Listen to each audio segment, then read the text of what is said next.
বিয়ের ১ মাসের মাথায় জানতে পারলাম আমার স্ত্রী গর্ভবতী। যদিও এত তাড়াতাড়ি বাচ্চা নেবার কোনো ইচ্ছা ছিল না, কিন্তু তারপরেও আলহামদুলিল্লাহ খুব খুশি ছিলাম আমি। কিন্তু ডাক্তারের কাছে নিয়ে যাবার পরে ঘটনা পুরো উল্টে গেল, আমার জীবনটাই বদলে গেল। মেরে ধরে বউকে তাড়িয়ে দেবার পরে জানতে পারলাম আমি অপরাধী, অন্যায় করেছি আমি নীলার সাথে। আমি রাহান। বিয়ের আগে নীলাকে দেখে ভীষণ ভালো লেগেছিল আমার। কলেজে যাবার সময় ওকে দেখেছিলাম, প্রেমের প্রস্তাব দিয়েছিলাম, কিন্তু ও আমাকে না করে দিয়েছিল। আমার পরিবার মোটামুটি সচ্ছল, একটা মাল্টিন্যাশনাল কোম্পানিতে জব করি আমি। প্রেমের প্রস্তাবে না করে দেওয়াতে সরাসরি ওর বাড়িতে প্রস্তাব দেওয়া হয়। ওর পরিবারের লোক আমার সম্পর্কে খোঁজ খবর নিয়ে বিয়েতে রাজি হয়। দুই পরিবারের সম্মতিতেই ধুমধাম করে বিয়ে হয় আমাদের। খুব রোমান্টিক ভাবেই দিনগুলো কাটছিল আমাদের। হঠাৎ করে একদিন খুব ভোরে ঘুম ভেঙে যায় আমার। উঠে দেখি নীলা আমার পাশে নেই। ওয়াশরুমে গিয়ে দেখি ওর গায়ে ধুম জ্বর, প্রচুর বমি করছে, সোজা হয়ে দাঁড়াতে পারছে না। জিজ্ঞেস করতেই বলল বেশ কিছুদিন ধরেই নাকি ওর এরকম হচ্ছে, কিন্তু আমাকে একদম বলে। ডাক্তারের কাছে নিয়ে যাবার পরে ডাক্তার দেখেই বলে মীরা নাকি প্রেগনেন্ট। এটা শুনে আমার প্রথম পর্যায়ে একটু কষ্টই হচ্ছিল,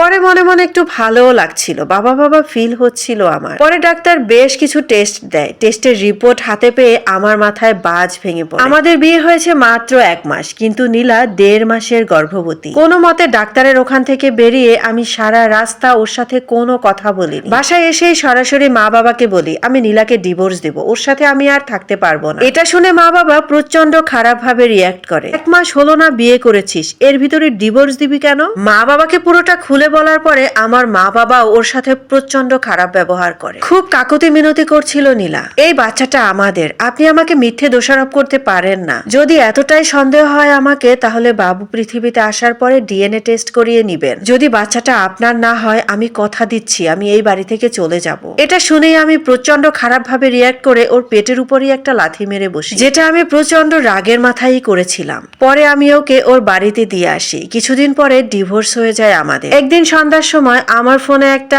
আননোন নাম্বার থেকে কল আসে আর বলে ওঠে নীলা খুব অসুস্থ, মৃত্যুর সঙ্গে পাঞ্জা নড়ছে। আপনারও জানা উচিত আপনি ওর সাথে কতটা অন্যায় করেছেন। আসসালামু আলাইকুম। পুরো লং ভিডিওটি পেতে হলে এখনই আমার চ্যানেলে গিয়ে ভিডিওটি দেখে আসুন, আশা করি ভালো লাগবে।